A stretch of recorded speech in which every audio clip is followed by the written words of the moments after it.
প্রিয় শিক্ষার্থী বন্ধুরা, তোমরা যারা অষ্টম শ্রেণীতে পড়ো, তো 2025 সালে তোমরা যারা সপ্তম শ্রেণী থেকে অষ্টম শ্রেণীতে উত্তীর্ণ হয়েছো, তো তোমাদের একটা সাবজেক্ট হচ্ছে ম্যাথমেটিক্স।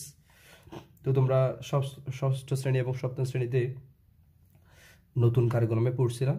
এখন তোমাদের আবার পুরাতন কারিকুলামেই ব্যাক আসতেছে। সেক্ষেত্রে তোমাদের আমি গণিতের আজকে প্রথম ক্লাসটা নিব। তোমাদের গণিতের সূচিপত্রটা দেখো কীরকম। তোমাদের গণিতের সূচিপত্রটা হচ্ছে প্রথম অধ্যায় প্যাটার্ন, দ্বিতীয় অধ্যায় মুনাফা, তৃতীয় অধ্যায় পরিমাপ, চতুর্থ অধ্যায় বীজগণিত সূত্রাবলী ও প্রয়োগ এবং পঞ্চম অধ্যায় বীজগণিত বর্ণাংশ,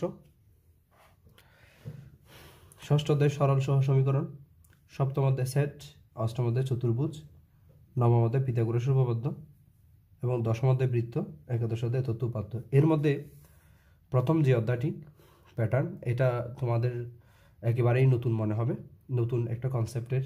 তবে গণিত বোঝার জন্য, গণিতের ইন্টারেস্টটা পাওয়ার জন্য প্যাটার্ন অধ্যায়টা আসলে খুবই গুরুত্বপূর্ণ।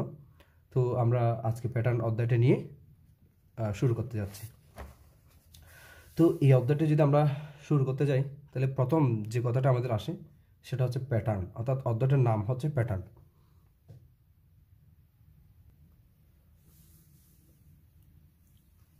তো দেখো, অধ্যায়টার প্রথম অধ্যায়টার নাম হচ্ছে প্যাটার্ন। আমি আজকে তোমাদের প্যাটার্নের এই অধ্যায়টি পড়াবো।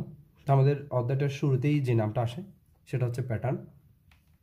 দেখো, তাহলে শুরুতে আমাদের এই প্যাটার্ন সম্পর্কে একটু জানতে হবে। তা প্যাটার্ন সম্পর্কে আমরা ছোট্ট একটা লাইন জেনে আসব। তো এখানে যে সমস্ত সংজ্ঞাগুলো হচ্ছে তোমার লিখে শিখতে হবে, বা যে সমস্ত বেসিকগুলো দরকার সেগুলো আমি তোমাদেরকে খাতায় লিখে দেখাবো এবং তোমরাও সাথে সাথে নোট করবা। আমরা যদি প্রথম এই অধ্যায়টা সম্পর্কে জানতে চাই, প্রথম আমাদের প্যাটার্ন সম্পর্কে একটু জানতে হবে। তাহলে দেখো, প্যাটার্ন কাকে বলে? কোনো নির্দিষ্ট কাঠামোকেই প্যাটার্ন বলে। তাহলে এই আমাদের যদি অনেক সময় প্রশ্ন করা হয় প্যাটার্ন কাকে বলে, তা আমরা বলবো কোনো নির্দিষ্ট কাঠামোকেই প্যাটার্ন বলে। সে নির্দিষ্ট কাঠামো আসলে বিভিন্ন ধরনের হতে পারে। সেটা বীজগাণিতিক রাশির ক্ষেত্রে হতে পারে, সেটা জ্যামিতিক রাশির ক্ষেত্রে হতে পারে, বা যে কোনো যেমন বিভিন্ন কারুকার্যের, বিভিন্ন শিল্পীদের বিভিন্ন প্যাটার্ন আসলে হতে পারে। আবার আমরা ইতিমধ্যে আসলে মোবাইলের বিভিন্ন প্যাটার্ন আমরা দেখি। তাহলে এটা একটা আসলে প্যাটার্ন আর কি। তাহলে সুনির্দিষ্ট একটা কী থাকতে হবে? কাঠামো থাকতে হবে। যেমন আমরা উদাহরণ দিতে পারি, দেখো আমি যদি বলি 1 3 5 7 9, এভাবে সংখ্যার একটা আমাদের কী দেওয়া আছে? ধারা দেওয়া আছে। তাহলে এই সংখ্যাগুলো একটা প্যাটার্ন নির্দেশ করে। স্যার কেমন বুঝবো প্যাটার্ন নির্দেশ করে? দেখো, পাশাপাশি এই দুটো সংখ্যার মধ্যে 1 এবং 3-এর মধ্যে পার্থক্য কতটুকু? 1 এবং 3-এর মধ্যে পার্থক্য হচ্ছে 2। তেমনিভাবে 3 এবং 5-এর মধ্যে পার্থক্য কত? 2। 5 এবং 7-এর পার্থক্য কত? 7 থেকে 5 বিয়োগ করলে 2। 7 এবং 9-এর মধ্যে পার্থক্য কত? 2। তাহলে আমরা বুঝতেই পারতেছি পাশাপাশি যে সংখ্যাগুলো এখানে বিদ্যমান, সেই সংখ্যাগুলোর মধ্যে একটা প্যাটার্ন আছে। অর্থাৎ প্রত্যেকটা সংখ্যা আসলে 2 ব্যবধান করে আছে, 2 পার্থক্য করেই বজায় বিদ্যমান। যেমন 1-এর সাথে 2 যোগ করলে 3, 3-এর সাথে 2 যোগ করলে 5, 5-এর সাথে 2 যোগ করলে 7, 7-এর সাথে 2 যোগ করলে 9। অর্থাৎ প্রত্যেকটা সংখ্যা 2 করে কি হচ্ছে? বৃদ্ধি পাচ্ছে। এভাবেই ধারাটা হচ্ছে চলমান। তাহলে এই ধারাটার মধ্যে আমরা ঠিকই পেলাম, প্যাটার্ন খুঁজে পেলাম। তেমনিভাবে আমি আরেকটা উদাহরণ দিতে পারি তোমাদের। এভাবে তোমরা নিজেরাই অনেক উদাহরণ বানিয়ে বা প্র্যাকটিস করতে পারো। আমি আরেকটা উদাহরণ দিই, যেমন 3 10 17 17-এর সাথে পরবর্তী সংখ্যাটা 24, ঠিক আছে? 24, দেন এরপর হচ্ছে 31, এভাবে ডট ডট ডট দিলাম। তাহলে এবার একটু লক্ষ্য করো, এটাও একটা আসলে প্যাটার্ন। কথা হচ্ছে কেমনে বুঝবো? দেখো, পাশাপাশি দুটো সংখ্যা যদি লক্ষ্য করো, 3 এবং 10-এর মধ্যে পার্থক্য আসলে কত? 3 এবং 10-এর মধ্যে পার্থক্য হচ্ছে 7। 17 এবং 10-এর মধ্যে পার্থক্য কত? তাও 7। 17 এবং 24-এর মধ্যে পার্থক্য কত? 7। 24 এবং 31-এর মধ্যে পার্থক্য কত? 7। তাহলে প্রিয় শিক্ষার্থী বন্ধুরা লক্ষ্য করো, যে ধারাটি আমাদের দেওয়া আছে সেই ধারাটির ক্ষেত্রে প্রথম সংখ্যার সাথে আমরা যদি সাহায্য করি পরবর্তী সংখ্যাটা পাচ্ছি, এবং পরবর্তী সংখ্যার সাথে সাহায্য করলে এরপর সংখ্যাটা পাচ্ছি, আবার এই সংখ্যার সাথে আবার সাহায্য করে পরবর্তী সংখ্যাটা পাচ্ছি। এভাবে আমাদের আসলে ধারাটি কি আছে, বিদ্যমান আছে। তাহলে এভাবে আমাদের একটা ধারা দেখে আসলে বুঝে নিতে হবে এখানে আসলে কোন প্যাটার্নটা বিদ্যমান।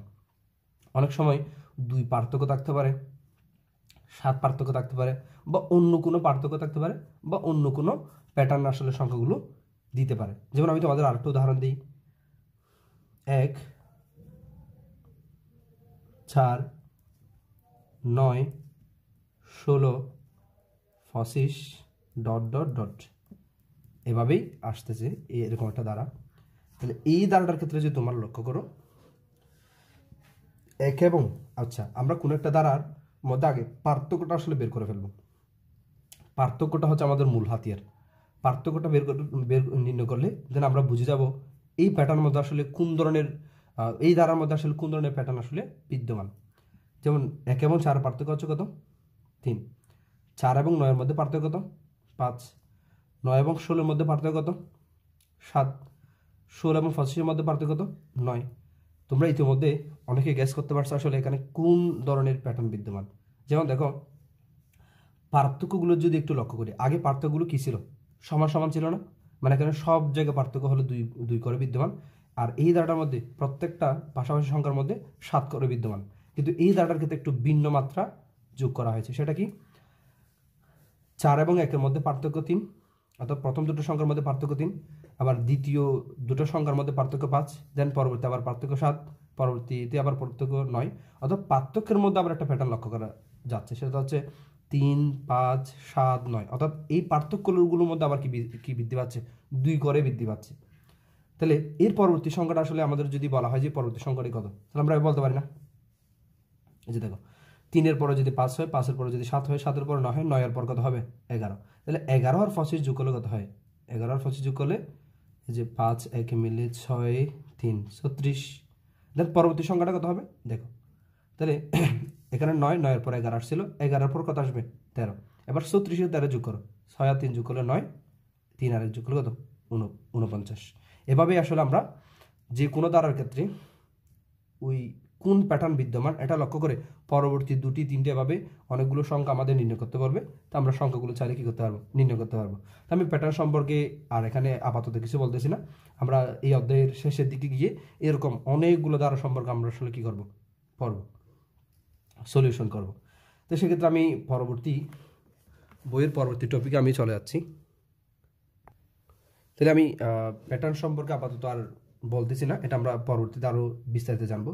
এরপর আমার হচ্ছে আমি বইয়ের সাথে সাথে আসলে তোমাদেরকে পড়ানোর চেষ্টা করব, বইয়ের কনসেপ্টগুলো পাশাপাশি ক্লিয়ার করার চেষ্টা করবো আর কি। দেন বইয়ে প্যাটার্ন সম্পর্কে আমাদের একটু ধারণা দেওয়া হয়েছে। তারপর স্বাভাবিক সংখ্যার প্যাটার্ন, তার মধ্যে টপিকটার নাম দেখো মৌলিক সংখ্যা নির্ণয়, মানে আমরা কীভাবে মৌলিক সংখ্যা আসলে নির্ণয় করব। তাহলে মৌলিক সংখ্যা নির্ণয় করার আগে আমাদের মৌলিক সংখ্যা সম্পর্কে একটু ধারণা নিতে হবে না? সেজন্য আমরা মৌলিক সংখ্যা সম্পর্কে একটু কি জেনে আসি। তাহলে দেখো প্রিয় শিক্ষার্থী বন্ধুরা, আমরা মৌলিক সংখ্যা সম্পর্কে জানার আগে আরেকটা ডেফিনেশন সম্পর্কে জানবো, সেটা হচ্ছে স্বাভাবিক সংখ্যা। তাহলে স্বাভাবিক সংখ্যা কি, সকল ধনাত্মক পূর্ণ সংখ্যাই হচ্ছে কি স্বাভাবিক সংখ্যা। অর্থাৎ এই যাবৎকাল আমরা যে সমস্ত সংখ্যাগুলো আসলে শিখে আসছি তার মধ্যে ধনাত্মক যে সংখ্যাগুলো, পূর্ণ সংখ্যাগুলো ছিল, সেই সংখ্যাকে জাস্ট আমরা কি বলতেছি, স্বাভাবিক সংখ্যা। আর স্বাভাবিক সংখ্যার আরেকটা নাম আছে গণনাকারী সংখ্যাও বলা হয়। যেমন আমরা বলতে পারি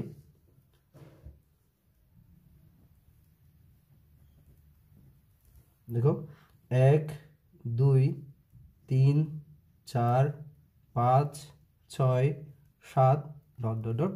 অসীম পর্যন্ত হচ্ছে আমাদের এই স্বাভাবিক সংখ্যাটা কি বিদ্যমান। তাহলে এই সমস্ত পূর্ণ সংখ্যাগুলোকে আসলে মূলত আমরা কি বলতেছি, স্বাভাবিক সংখ্যা বলতেছি। তাহলে আশা করি তোমরা বুঝে গেছো স্বাভাবিক সংখ্যা কি। তারপর আমি একবার রিপিট করতেছি, সকল ধনাত্মক পূর্ণ সংখ্যা কি স্বাভাবিক সংখ্যা। তাহলে পূর্ণ সংখ্যা হতে হবে এবং ধনাত্মক হতে হবে, ঋণাত্মক কোনো সংখ্যাকে স্বাভাবিক সংখ্যা বলা যাবে না। আর স্বাভাবিক সংখ্যা শুরু হবে 1 থেকে, ঠিক আছে। আর এদের আরেকটা নাম আছে কি, গণনাকারী সংখ্যা। দেন আমরা এরপরে জানবো মৌলিক সংখ্যা কি। অর্থাৎ আমাদের বইয়ের যে মৌলিক সংখ্যা নির্ণয়ের একটা কনসেপ্ট আছে, ওই মৌলিক সংখ্যা নির্ণয় করতে হলে আমাদের আগে মৌলিক সংখ্যাটা কি সেটা সম্পর্কে একটু ধারণা লাগবে। সেজন্য আমরা মৌলিক সংখ্যার ডেফিনেশনটা একটু দেখব। দেখো, মৌলিক সংখ্যা কাকে বলে? একের চেয়ে বড় যেসব সংখ্যার এক ও ওই সংখ্যাটি ছাড়া অন্য কোনো গুণনীয়ক নেই সেই সব সংখ্যাকে কি বলে? মৌলিক সংখ্যা বলে। আমি আবার একবার রিপিট করতেছি, দেখো, একের চেয়ে বড় যেসব সংখ্যার এক ও ওই সংখ্যাটি ছাড়া, মানে এক হবে আবার ওই নিজেই ওই সংখ্যাটি হবে এবং এই দুটো সংখ্যা ছাড়া অন্য কোনো গুণনীয়ক নেই সেই সব সংখ্যাকে মৌলিক সংখ্যা বলে। তো আমি একটু উদাহরণ দিয়ে তোমাদের বুঝাচ্ছি। যেমন এখানে কিন্তু একের চেয়ে বড় বলা হয়েছে, একের চেয়ে কেন বড় বলা হয়েছে, এককে কেন বলা হয়নি সেটা সম্পর্কে আমি বলবো পরে। যেমন আমি যদি 2 বলি, 2 একটা মৌলিক সংখ্যা কিনা, তাহলে লক্ষ্য করো 2কে 1 দিয়ে কি করা যায়? ভাগ যায়, অর্থাৎ 1 হচ্ছে 2 এর একটা গুণনীয়ক, আবার 2 নিজে একটা কি গুণনীয়ক, অর্থাৎ 2 কি 2 দ্বারাও কি যাবে? ভাগ যাবে। সুতরাং 2 একটা কি মৌলিক সংখ্যা। এই দুটা গুণনীয়ক ছাড়া অন্য কোনো গুণনীয়ক এর মধ্যে বিদ্যমান নাই। ঠিক আছে? তা আমাদের ডেফিনেশন এভাবে বলা হয়েছিল, 1 থাকতে পারবে এবং ওই সংখ্যাটি থাকতে পারবে, অন্য কোনো গুণনীয়ক থাকতে পারবে না, তবেই সেসব সংখ্যা আমরা মৌলিক সংখ্যা বলতে পারবো। যেমন 2 এর 1 আছে আর 2 আছে, অন্য কোনো সংখ্যা নাই, অর্থাৎ অন্য কোনো সংখ্যা দিয়ে 2কে ভাগ যায় না, সুতরাং 2 একটা মৌলিক সংখ্যা। তেমনিভাবে আমরা বলতে পারি 3, দেখো 3কে 1 দিয়ে ভাগ যায় এবং 3 ওই নিজের সংখ্যাটা দিয়ে কি যায়? ভাগ যায়। তাহলে 3কে 3 দিয়ে যায় এবং এক্সট্রা একটা সংখ্যা হচ্ছে 1 দিয়ে যায়। তাহলে এই দুটো গুণনীয়ক যাদের মধ্যে থাকবে, অর্থাৎ শুধুমাত্র দুটো গুণনীয়ক যেসব সংখ্যার মধ্যে থাকবে তাদেরকে আমরা কি বলবো? মৌলিক সংখ্যা বলবো। তেমনিভাবে আমরা যদি 4কে মৌলিক সংখ্যা বলতে চাই, দেখো 4কে মৌলিক সংখ্যা বলা যাবে কিনা। যদি আমরা দেখি 4কে 1 দিয়ে ভাগ যায়, হ্যাঁ যায়। 4কে 4 দিয়ে যায়, হ্যাঁ যায়। তাছাড়া এই সংখ্যা ছাড়া অন্য কোনো সংখ্যা দিয়ে ভাগ যায় কিনা? হ্যাঁ, 2 দিয়েও কিন্তু 4কে কি যায়? ভাগ যায়। তাহলে 1 এবং ওই সংখ্যা ছাড়া অন্য একটা সংখ্যা দিয়ে ভাগ যাচ্ছে না? যাচ্ছে। সুতরাং 4কে কি বলা যাবে না? মৌলিক সংখ্যা বলা যাবে না। এরপর আমরা যদি লক্ষ্য করি 5কে দেখো 1 দিয়ে ভাগ যায়, 5 দিয়ে যায়, আর অন্য কোনো সংখ্যা দিয়ে 5কে ভাগ করা যায়? যায় না। সুতরাং 5 একটি কি মৌলিক সংখ্যা। একইভাবে 5-এর পর সংখ্যা কত? 6। এবার আসি 6কে 1 দিয়েও ভাগ যায়, 6 দিয়েও ভাগ যায়, কিন্তু এই 1 এবং 6 ছাড়া অন্য কোনো সংখ্যা দিয়ে ভাগ যায় কিনা দেখো। যেমন আমরা যদি দেখি 6কে কিন্তু 2 দিয়ে ভাগ যায়, 3 দুগুণে 6, আবার 6কে কি দিয়েও ভাগ যায়? 3 দিয়েও ভাগ যায়। তার মানে 6-এর 4টা গুণনীয়ক বিদ্যমান, 1 2 3 6। সুতরাং 6 একটা কি নয়? গুণনীয়ক, মৌলিক সংখ্যা নয়। মৌলিক সংখ্যা হতে হলে 1 এবং ওই সংখ্যাটি হতে হবে, বাট আরও দুটো সংখ্যা আমাদের কি আছে? গুণনীয়ক এক্সট্রা আছে, সেজন্য 6 কি নয়? মৌলিক সংখ্যা নয়। তাহলে এভাবে আমরা কি বুঝতে পারলাম? মৌলিক সংখ্যা সম্পর্কে ধারণা নিলাম। এবার বইয়ের ডেফিনেশন আমরা চলে যাই। বইয়ের ক্ষেত্রে কি ছিল দেখো, বই আমাদের মৌলিক সংখ্যা কিভাবে নির্ণয় করতে হবে সে সম্পর্কে একটা কি আছে? ছক আছে। দেখো, বইয়ে মৌলিক সংখ্যা আমরা কিভাবে নির্ণয় করব? স্বাভাবিক সংখ্যার মৌলিক সংখ্যা থেকে 1 থেকে 100-এর মধ্যে যে সমস্ত সংখ্যা মৌলিক আছে সেই মৌলিক সংখ্যাগুলো নির্ণয় করার জন্য আমাদের একটা পদ্ধতি দিয়ে আছে, যে পদ্ধতিটার নাম হচ্ছে ইরাটোস্থিসিস। তা আমি এই সম্পর্কে একটু আমার হাতের লেখা আমি তোমাদের একটু দেখাচ্ছি। আমি আসলে নিজের ভাষায় লিখছি আর কি। তাহলে দেখো, এখান থেকে আমরা মৌলিক সংখ্যা কিভাবে নির্ণয় করতে হয় সেই সম্পর্কে একটু কি করব? ধারণা লাভ করব। দেখো, প্রথমে আমরা দেখি মৌলিক সংখ্যা আসলে কিভাবে নির্ণয় করা হবে। দেখো, স্বাভাবিক সংখ্যাগুলোকে বর্গাকারে সাজিয়ে মৌলিক সংখ্যার গুণিতকগুলো কেটে দিলে যে সংখ্যাগুলো অবশিষ্ট থাকে তা মৌলিক সংখ্যা, এবং এই পদ্ধতিটিকেই ইরাটোস্থিসিস ছাঁকনি পদ্ধতি বলে। অর্থাৎ স্বাভাবিক সংখ্যাগুলোকে আমরা কি করব? বর্গাকার করে সাজাবো। সাজানোর পর আমরা মৌলিক সংখ্যার কি করব? গুণিতক বের করব, মৌলিক সংখ্যার গুণিতক, এবং মৌলিক সংখ্যার গুণিতকগুলো আমরা এখান থেকে বাদ দিয়ে দিব। বাদ দিলে আর বাকি যে সমস্ত সংখ্যা এখানে বাকি থাকবে সে সমস্ত সংখ্যাকে আমরা কি বলবো? মৌলিক সংখ্যা বলবো। তা আমি দেখো, মৌলিক সংখ্যা, সেজন্য আমাদের আসলে মৌলিক সংখ্যা সম্পর্কে একটু ধারণা আগে থেকেই নিতে হয়েছিল। মৌলিক সংখ্যা কি তা আমরা ইতিমধ্যে জেনেছি। মৌলিক সংখ্যা কোনগুলো? তার মধ্যে আমরা 2কে একটা মৌলিক সংখ্যা বলতে পারি। তাহলে দেখো আমাদের বলা হচ্ছে মৌলিক সংখ্যার কি বাদ দিতে হবে, মৌলিক সংখ্যার গুণিতকগুলো কেটে দিলে যে সংখ্যাগুলো অবশিষ্ট থাকে। তা আমরা জানি যে 2 একটা গুণিতক, আসলে 2 একটি মৌলিক সংখ্যা। 2 এর গুণিতকগুলো কি কি? 2, 4, 6, 8, 10, 12, 14, 16 এভাবে সমস্ত জোড় সংখ্যাকে আমরা কি বলবো? 2 এর গুণিতক সংখ্যা বলবো। তো আমরা 2 এর সেই সমস্ত গুণিতকগুলো কি করতেছি? বাদ দিয়ে দিচ্ছি। দেখো 2 এর গুণিতক বিদায়, অর্থাৎ 2 নিজেকে বাদ দেওয়া যাবে না, 2 একটা কিন্তু মৌলিক সংখ্যা। আর এটা হবে এটা কিন্তু একটা মৌলিক সংখ্যা। ওকে, 2 এর গুণিতকগুলো বাদ দেবো যে আমরা, এটা রাইট। আসলে আমার একটু প্রথমে ভুল হয়ে গেছে, এটা রাইট। দেখো 2 এর গুণিতকগুলো আমরা বাদ দিব। তো 2 এর গুণিতক হচ্ছে কত? 2 দুগুণে 4, এই যে 4 বাদ, 3 দুগুণে 6, 8, 10 এভাবে যতগুলো জোড় সংখ্যা আমরা পাবো সবগুলো 2 এর গুণিতক। তাহলে এগুলো সব বাদ যাবে, এগুলো সব বাদ দিয়ে দিচ্ছি আমি। ভিডিওটা একটু পজ করি। তাহলে দেখো আমি 2 এর সব গুণিতকগুলো আসলে কি করলাম? বাদ দিয়ে দিলাম। যতগুলো জোড় সংখ্যা আছে সব বাদ দিয়ে দিলাম। এরপর 2 এর গুণিতকগুলো বাদ দেওয়ার পর আমি কি এরপর হচ্ছে 2 এর পরে আমরা জানি 3কে একটা কি বলা হয়? মৌলিক সংখ্যা বলা হয়। তো 3 এর গুণিতকগুলো বাদ দিয়ে দেবো। 3 এর গুণিতক বলার সময় 3 এর নামাত আর কি, 3 একে 3, 3 দুগুণে 6, 3 তিরিকে 9 এভাবে সবগুলো 3 এর গুণিতক আমি কি দিচ্ছি? কেটে দিচ্ছি। তাহলে 3কে কাটবো না, এখানে 2কে কাটি না আমি, এটা একটু ভুল হয়ে গেছে আমার প্রথমে। তাহলে 3 এর গুণিতকগুলো দেখো, 3 এর গুণিতকগুলো অলরেডি অনেকগুলো সংখ্যা আছে 2 এর গুণিতক হিসেবে বাদ গেছে। তা আমরা এর মধ্যে যদি দেখি 3 তিরিকে 9, তার 3 5 15, তারপর এটা 3 এর একটা গুণিতক। এভাবে আমি 3 এর গুণিতকগুলো সব বাদ দিয়ে দিচ্ছি। তো আমি এর মধ্যে ভিডিওটা পজ করে 3 এর সব গুণিতক আসলে আমি এখান থেকে কি দিয়েছি? বাদ দিয়ে দিচ্ছি। ভিডিও একটু বড় হয়ে যাচ্ছে বিদায়, তো তোমরা 3 এর এভাবে গুণিতকগুলো খুঁজে খুঁজে সব বাদ দিয়ে দেবে। এর পরবর্তীতে আমাদের 5, 3 এর পর আমরা জানি যে মৌলিক সংখ্যা হিসেবে 5 আছে। তাহলে 5 এর গুণিতকগুলো আমরা দেখব। 5 এর গুণিতক অর্থাৎ 5 এর নাম অর্থাৎ 5, 10, 15, 20, 25 এভাবে। তাহলে 25 বাদ, এভাবে 35 বাদ, 55 বাদ, 65 বাদ, 85 বাদ, এভাবে 95 বাদ। তাহলে 5 এর গুণিতকগুলো বাদ দিয়ে দিলাম। এরপর 5 এর গুণিতক পর আমাদের আসতেছে 6, বাট 6 তো মৌলিক সংখ্যা নয়। এরপরের মৌলিক সংখ্যা হচ্ছে আমাদের 7। এবার আমাদের 7 এর গুণিতকগুলো কী করতে হবে? বাদ দিয়ে দিতে হবে। তাহলে 7, 14, 21, 28, 35 এগুলো আমি ভিডিও পজ করে একটু বাদ দিয়ে দিচ্ছি খুঁজে খুঁজে। 21 বাদ,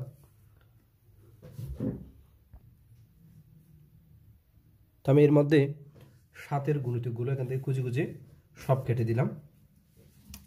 এবার তোমরা যদি লক্ষ্য করো, এই যে 1 থেকে 10 এর মধ্যে যতগুলো গুণিতক ছিল আমার মৌলিক সংখ্যা ছিল, সেই মৌলিক সংখ্যার গুণিতকগুলো আমি সব বাদ দিয়ে দিলাম। দেওয়ার পর আমার আসলে কোন কোন সংখ্যা বাকি আছে দেখো। আমার এখানে বাকি আছে প্রথমে 2, আমি কিন্তু প্রথমে 2টা বলে কেটে দিয়েছিলাম, 2টা আমার বিদ্যমান, 2টা একটা মৌলিক সংখ্যা। তারপর আছে আমার 3, 7, 5, 7, 11। তোমরা একটু চিন্তা করো, যেই সংখ্যাগুলো আমি দাগ দিচ্ছি এগুলো কিন্তু মৌলিক সংখ্যা কিনা। 19, তারপর 23, হ্যাঁ এখানে একটা সংখ্যা ছিল 13, তারপর 29, 31, 37, 41, 47, দেন 53, 59, 61, 67, then 71, 73, 79, 83, 89, দেন আচ্ছা 91টা কিন্তু 7 এর গুণিতক ছিল, এটা বাদ যাবে, এটা একটু বাদ দিতে ভুলে গেছি। 97। এখন দেখো প্রিয় শিক্ষার্থী বন্ধুরা, আমি এখানে মৌলিক সংখ্যাগুলো পেয়ে যাচ্ছি। এবার তোমরা ইতিমধ্যে যদি একটু লক্ষ্য করো, যেমন দেখো 2, 3, 5, 7, 11, 13, 17, 19, 23, 29, 31, 37, অর্থাৎ এই সংখ্যাগুলো, যে সংখ্যাগুলো আমরা গুলতাক দিলাম, এগুলো আসলে প্রত্যেকেই মৌলিক সংখ্যা। তুমি দেখো 17কে 1 এবং 17 ছাড়া আর অন্য কোনো সংখ্যা দ্বারা ভাগ যাবে না।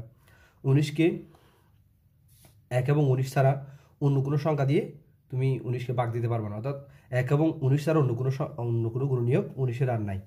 তেমনিভাবে 23-এরও 29-ও, অর্থাৎ এদের প্রত্যেকের আসলে দুটো করে গুণনীয়ক বিদ্যমান, সেটা হচ্ছে একটা 1, আরটা হচ্ছে ওই সংখ্যা নিজেই, অর্থাৎ ওই সংখ্যাগুলোকে নিজের সংখ্যা দিয়ে ভাগ যাবে এবং আরটা হচ্ছে 1 দিয়ে যাবে। অর্থাৎ এই সমস্ত সংখ্যাগুলো আসলে প্রত্যেকেরই দুটি করে কি আছে, প্রত্যেকেরই দুটি করে গুণনীয়ক আছে। তাহলে আমরা এই লাইনে মৌলিক সংখ্যা পাচ্ছি কত, দেখো 1টি 2টি 3টি 4টি। এই লাইনে মৌলিক সংখ্যা পাচ্ছি আমরা 1 2 3 4, 4টি। আবার এইখানে মৌলিক সংখ্যা পাচ্ছি দেখো 2টি, ঠিক আছে। আর এই লাইনে পাচ্ছি 2টি, আবার এই লাইনে পাচ্ছি 2টি, দেন এখানেও 2টি, তারপর এখানেও 2টি, এখানেও 2টি, এখানেও 2টি, দেন এখানে আমি মৌলিক সংখ্যা পাচ্ছি কয়টি, 1টি।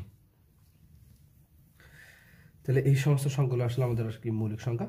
আর এই যেভাবে বর্গকার গড়ে স্বাভাবিক সংখ্যাগুলো থেকে বুঝি, প্রথম আমরা 1 থেকে 10-এর মধ্যে যে মৌলিক সংখ্যাগুলো পেয়েছিলাম 2 3 5 7, এদের গুণিতকগুলো বাদ দিয়ে দিলে বাকি যে সংখ্যাগুলো আমাদের থাকে ওই সমস্ত সংখ্যাগুলোকে কি বলে, মৌলিক সংখ্যা বলে। আর এভাবে মৌলিক সংখ্যা নির্ণয়ের পদ্ধতি নামই হচ্ছে ইরাটোস্থেনিস চাকন পদ্ধতি। এই ছিল আমাদের মৌলিক সংখ্যা নির্ণয়ের পদ্ধতি। এটা আমাদের অনেক সময় প্রশ্ন আসে, বলা হয় যে স্বাভাবিক সংখ্যার 1 থেকে 100 পর্যন্ত কিভাবে মৌলিক সংখ্যা নির্ণয় করা যায়। আমরা এইভাবে আসলে কি করব, ব্যাখ্যাটা দিব। তাহলে আমরা বইয়ের এই যে মৌলিক সংখ্যা নির্ণয়ের এই কনসেপ্টটা কি করলাম, শেষ করলাম। এবার আমরা বইয়ের পরের কনসেপ্টে যদি একটু যাই, সংখ্যা শ্রেণীর নির্দিষ্ট সংখ্যা নির্ণয়। অর্থাৎ আমাদের কিছু ধারা দিয়ে থাকবে, এই যেমন উদাহরণ একটা ধারা দিয়ে আছে। উদাহরণ 2 যদি আমরা লক্ষ্য করি, উদাহরণ 2 যদি আমরা দেখি, এখানে একটা ধারা দিয়ে আছে। এখান থেকে আমাদের কি করতে হবে, পরবর্তী সংখ্যাটি নির্ণয় করতে হবে। এখানে একটা ধারা দিয়ে আছে, এখান থেকে আমাদের পরবর্তী 28-এর পরবর্তী কোন সংখ্যাটি হবে সেটাই নির্ণয় করতে হবে।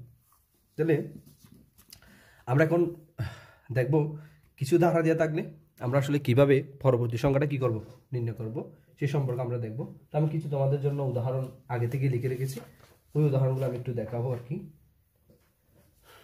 তা আমরা যখন এই অধ্যায় শেষে সৃজনশীল দেখব তখন আরও কিছু ধারা সম্পর্কে আমরা আসলে দেখব। আপাতত আমরা এই 10টি ধারা সম্পর্কে কি নিব, একটু আইডিয়া নিব। তার আগে তোমাদের একটা উদাহরণ আমি বই থেকে আসলে দেখাই কিভাবে আমরা অঙ্কগুলো করব। যেমন বইয়ের এই 2 নম্বর উদাহরণটা যদি তোমরা দেখো,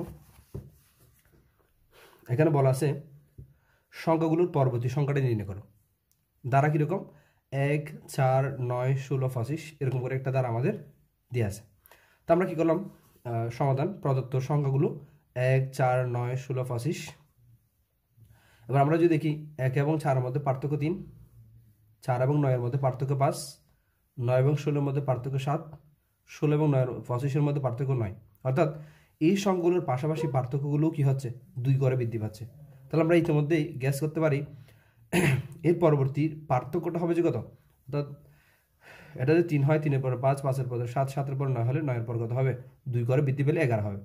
তাহলে আমরা একটা জিনিস লক্ষ্য করি, 1-এর সাথে এই পার্থক্যটা যোগ করলে পরবর্তী সংখ্যাটা পাওয়া যায়। আবার 4-এর সাথে পার্থক্য যোগ করলে 9, 9-এর সাথে পার্থক্য যোগ করলে, এভাবে করে আমরা আসলে পরবর্তী সংখ্যাটা পাচ্ছি না।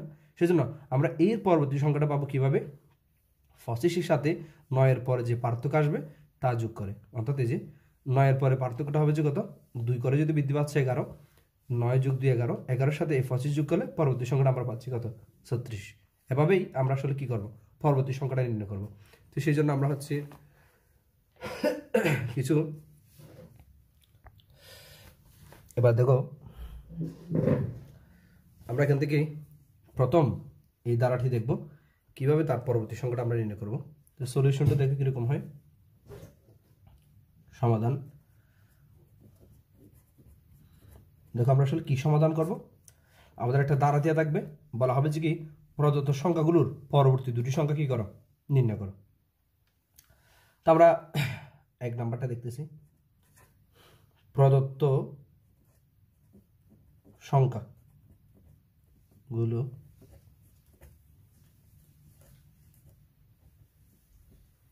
দেখো প্রিয় শিক্ষার্থী বন্ধুরা, প্রদত্ত সংখ্যাগুলো কি 3, 10, 17, 24, 31 দেন ডট ডট। তো আমরা যদি কি পাশাপাশি সংখ্যার মধ্যে পার্থক্য কত দেখো, 3 এবং 10-এর পার্থক্য 7, 10 এবং 17-এর পার্থক্য 7, 17 এবং 24-এর পার্থক্য 7, 24 এবং 31-এর পার্থক্য কত 7। তাহলে প্রতিবারই সংখ্যার পার্থক্য কত হচ্ছে, 7 হচ্ছে। তাহলে এই পাশে আমরা লিখতে পারি সংখ্যাগুলোর পার্থক্য।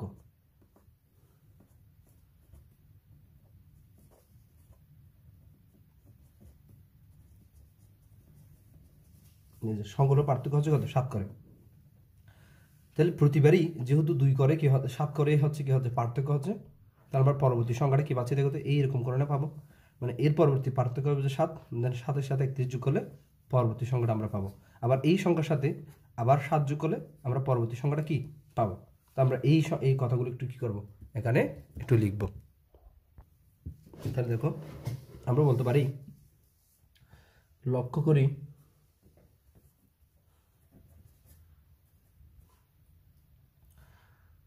প্রতিবারে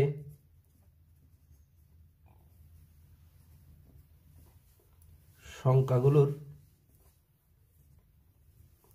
পার্থক্য 7। সুতরাং পরবর্তী দুটো সংখ্যা হবে, পরবর্তী সংখ্যা দুটি হবে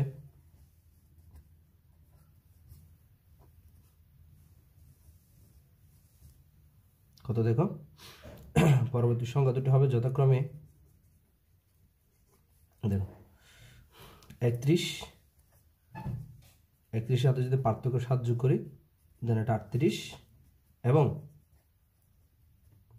38-এর সাথে এই 38-এর সাথে আবার 7 যোগ করলে দেন আমরা মানটা পাচ্ছি কত, 45। এভাবে আমরা পরবর্তী দুটো সংখ্যা কি করলাম, নির্ণয় করলাম। দেখো এভাবে দ্বিতীয় যে ধারাটা আমাদের দেওয়া আছে সেটা হচ্ছে কিরকম দেওয়া আছে দেখো, আমি 2 নাম্বারটা করাচ্ছি। 2 নাম্বার সলিউশন, প্রদত্ত সংখ্যাগুলো কি কি দিয়েছে, 1, 4, 9, 16, 25 ডট ডট। এই আমাদের প্রথম কাজ হবে সংখ্যাগুলোর পার্থক্য নির্ণয় করা। সংখ্যাগুলোর পার্থক্য দেখো, 1 এবং 4-এর পার্থক্য 3, 4 এবং 9-এর পার্থক্য 5, 5 এবং 16-এর পার্থক্য 9 এবং 16-এর পার্থক্য 7, 16 এবং 25-এর পার্থক্য 9।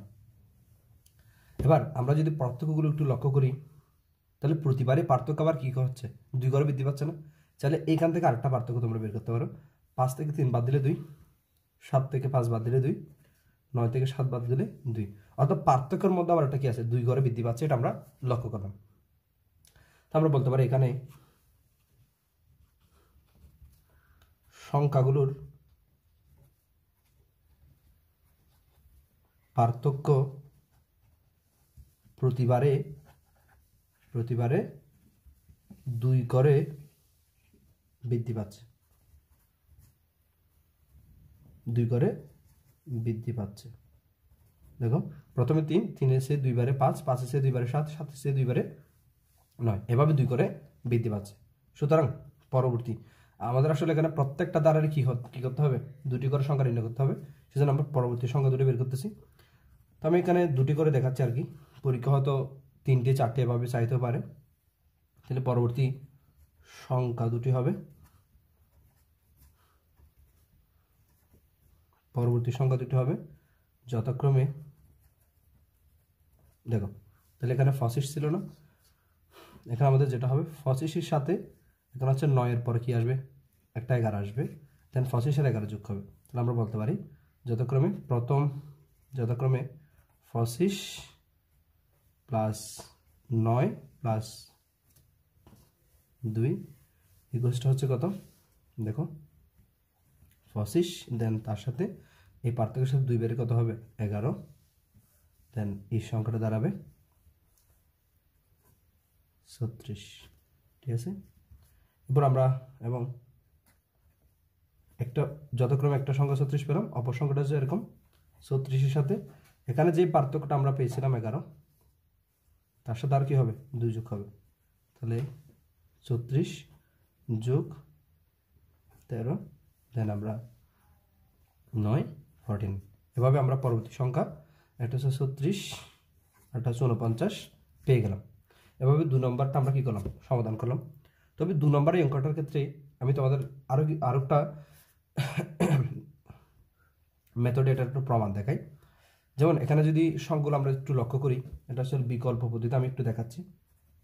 বিকল্প পদ্ধতিতে, বিকল্প বলা যায় না, জাস্ট এখানে আমরা আরেকটা বিকল্প বলতে আরেকটা প্যাটার্ন এখানে আসলে আমরা লক্ষ্য করলাম আর কি। যেমন 1 4 9 16 25, তাহলে দেখো আমরা যদি প্রথম সংখ্যাটার দিকে একটু লক্ষ্য করি, এটা হচ্ছে 1-এর বর্গ বলা যায়, 1-এর বর্গ মানে হচ্ছে 1, আর তৃতীয় সংখ্যাটা হচ্ছে 2-এর বর্গ, তৃতীয় সংখ্যাটি 3-এর বর্গ, 3-এর বর্গ, এই যে চতুর্থ সংখ্যাটি 4-এর বর্গ, পঞ্চম সংখ্যাটি 5-এর বর্গ, ডট ডট ডট। অর্থাৎ এখানে আমরা কি লক্ষ্য করছি দেখো তো, আমরা জানি ইতিমধ্যে আমরা শিখে আসছি স্বাভাবিক সংখ্যা হচ্ছে কোনগুলো, এই সমস্ত সংখ্যাগুলো আমরা স্বাভাবিক সংখ্যা বলি, যে 1 2 3 4 5 6 7, এইভাবে সকল ধনাত্মক পূর্ণ সংখ্যাকে আমরা কি বলি, স্বাভাবিক সংখ্যা বলি না।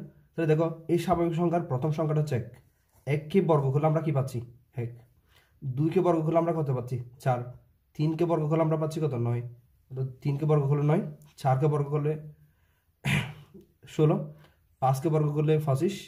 তাহলে এই সংখ্যাগুলো আসলে কি হচ্ছে, স্বাভাবিক যে সংখ্যাগুলো আমরা জানি সেই সমস্ত সংখ্যার বর্গ আকারে দেওয়া আছে।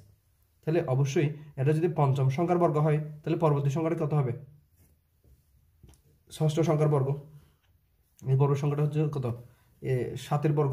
তাহলে আমরা বলতে পারি এখানে প্রদত্ত,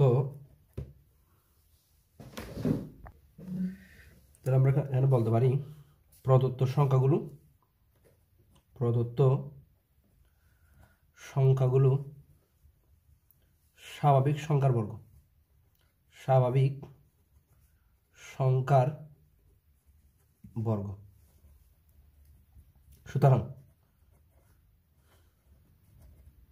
সুতরাং পরবর্তী সংখ্যা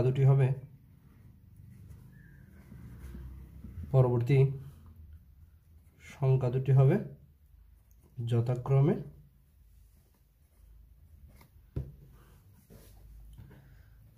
6-এর বর্গ এবং 7-এর বর্গ, অর্থাৎ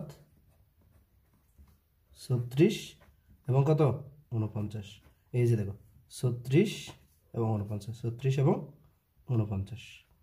আমরা সংখ্যাগুলোর মধ্যে একটা প্যাটার্ন আসলে খুঁজে পেলেই হয়, তবে সেই প্যাটার্নটা অবশ্যই কী হতে হবে, একটা সুনির্ধারিত হতে হবে, যেমন তেমন প্যাটার্ন হলে হবে না, তো সুনির্ধারিত একটা বৈশিষ্ট্য এদের মধ্যে আমাদের লক্ষ্য করতে হবে। তাহলে আমাদের এভাবে দ্বিতীয় যে অঙ্কটা আমাদের দেওয়া ছিল সেই সংখ্যাটা আসলে আমাদের প্রমাণ হয়ে গেছে, অর্থাৎ দুটো সংখ্যা আমাদের নির্ণয় হয়ে গেছে। এবার আমরা 3 নাম্বার যে ধারাটি দিয়েছে ওটা দেখবো, বাকিগুলো আসলে তোমাদের SW দেওয়া হবে। দেন পরবর্তীতে আমরা যখন এই অধ্যায়গুলোর সৃজনশীল করব আমি তখন বিস্তারিত আলোচনা করবো আর কি। তাহলে তৃতীয় যে ধারাটা দেওয়া আছে এটা একটু লক্ষ্য করো, প্রদত্ত সংখ্যাগুলো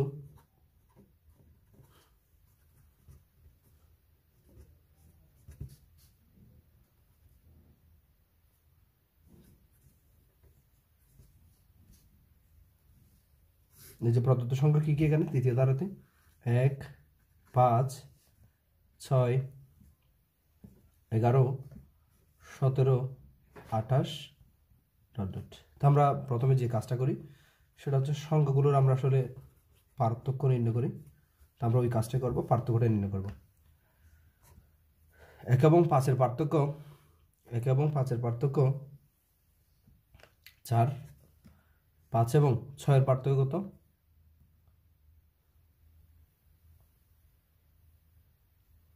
1। 6 এবং 11-এর পার্থক্য কত? 5। 11 এবং 17-এর পার্থক্য কত?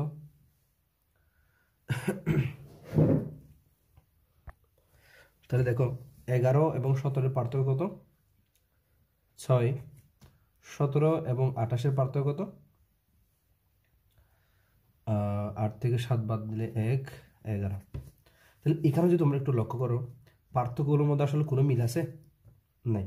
অর্থাৎ এই অঙ্কটা আসলে আমি ইচ্ছা করে তোমাদের দিয়েছি, কারণ এই ধরনের যদি কোনো একটা ধারা দিয়ে থাকে সবগুলো ধারা যেই প্যাটার্ন হবে তা না। যেমন এই ধরনের ধারা দিয়ে আমাদের প্রশ্নে বলা হবে যে অনেক সময় বলে যে এখানে কোন সংখ্যাটি পরিবর্তন করলে এটা একটি সুন্দর একটি ধারা হবে, প্যাটার্ন হবে। তখন আমরা এটা আসলে তখন অনুশীলনী প্রশ্ন করার পর যখন আমরা সৃজনশীল করব এই ধরনের প্রশ্ন নিয়ে আমরা তখন আলোচনা করব।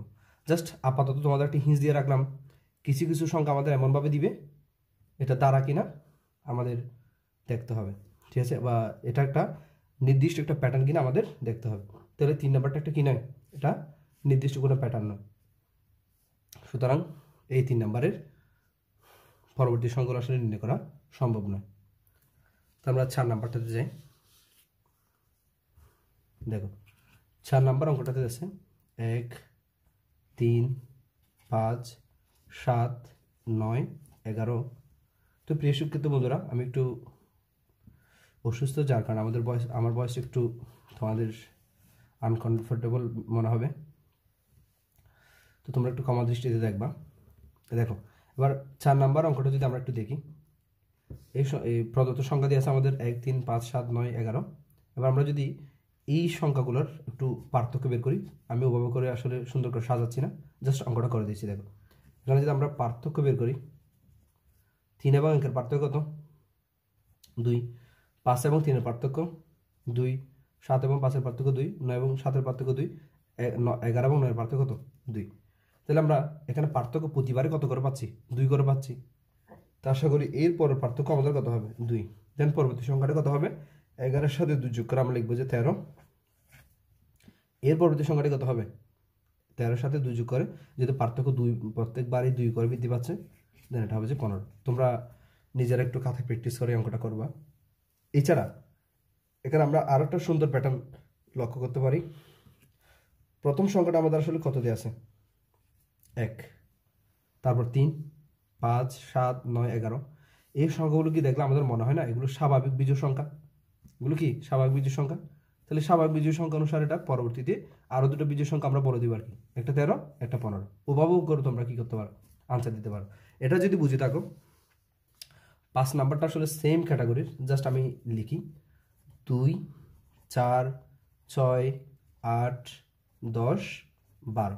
তাহলে তোমরা পাশাপাশি একটু দেখো, 4 এবং 2-এর পার্থক্য কত? 2। 4 এবং 6-এর পার্থক্য কত? 2। 6 এবং 8-এর পার্থক্য 2। 8 এবং 10-এর পার্থক্য 2। 10 এবং 12 পার্থক্য 2। তাহলে এবার অবশ্যই পরবর্তী সংখ্যাটা আমাদের কত হবে? এই যে 12-এর সাথে 2 যোগ করে 14, অর্থাৎ 2 করে যদি বৃদ্ধি পাচ্ছে। এবং এরও পরবর্তী সংখ্যাটা কত হবে? 14-এর সাথে 2 যোগ করে 16। এভাবে আমরা যতগুলো সংখ্যা বের করতে পারলে কেন আমরা পারবো। তা আমি শর্টকাট তোমাদের একটু করে দিচ্ছি।